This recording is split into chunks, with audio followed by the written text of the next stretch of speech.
ফুলেরঘাটবাসী আসসালামু আলাইকুম ওয়া রাহমাতুল্লাহি ওয়া বারাকাতুহু। উত্তাল তরঙ্গ ভেঙে জাগিয়েছে স্বপ্ন ভাষাতীর তাওহীদের বন্দরে আজ লাখো নবিকের বীর।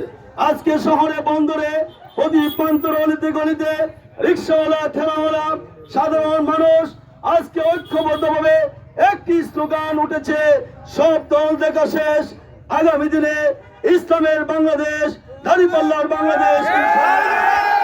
আজকে যে স্রোত তৈরি হয়েছে, যে বাদ বাংলার স্রোত তৈরি হয়েছে, এই স্রোতকে আটকানোর মতো কোনো শক্তি বাংলাদেশে নাই ইনশাআল্লাহ। আমরা ন্যায় নীতি এবং ইনসাফপূর্ণ একটি বাংলাদেশ গড়তে চাই। আমরা দুর্নীতিমুক্ত দুঃশাসন মুক্ত প্রশাসন পেতে চাই। আমরা যুবকদের অধিকার ফিরিয়ে দিতে চাই, তাদের কর্মসংস্থানের নিশ্চয়তা দিতে চাই।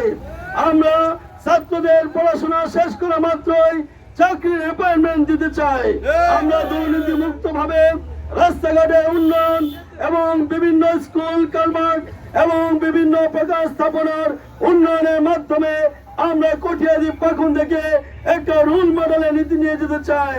সংগ্রামী সাথী বন্ধুগণ, মাদকাসক্তি আমাদের যুব সমাজ একদম মাদকের ভয়াল ছুবলে নিমজ্জিত হয়ে যাচ্ছে। আমাদের যুব সমাজকে রক্ষা করতে হবে।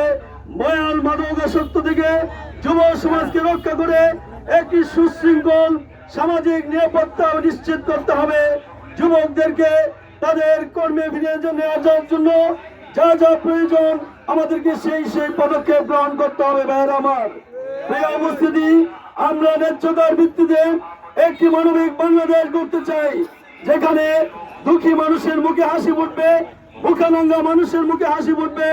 আমরা ন্যায় বিচার প্রতিষ্ঠা করতে চাই, আমরা ইনসাফ কায়েম করতে চাই।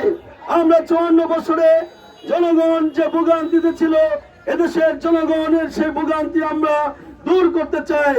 আপনারা ইতিমধ্যে লক্ষ্য করেছেন, সারা বাংলাদেশের আপামর জনতা আজ বাংলাদেশ জামাত ইসলামীর দাঁড়িপাল্লা প্রতীকে আস্থা স্থাপন করা শুরু করেছে।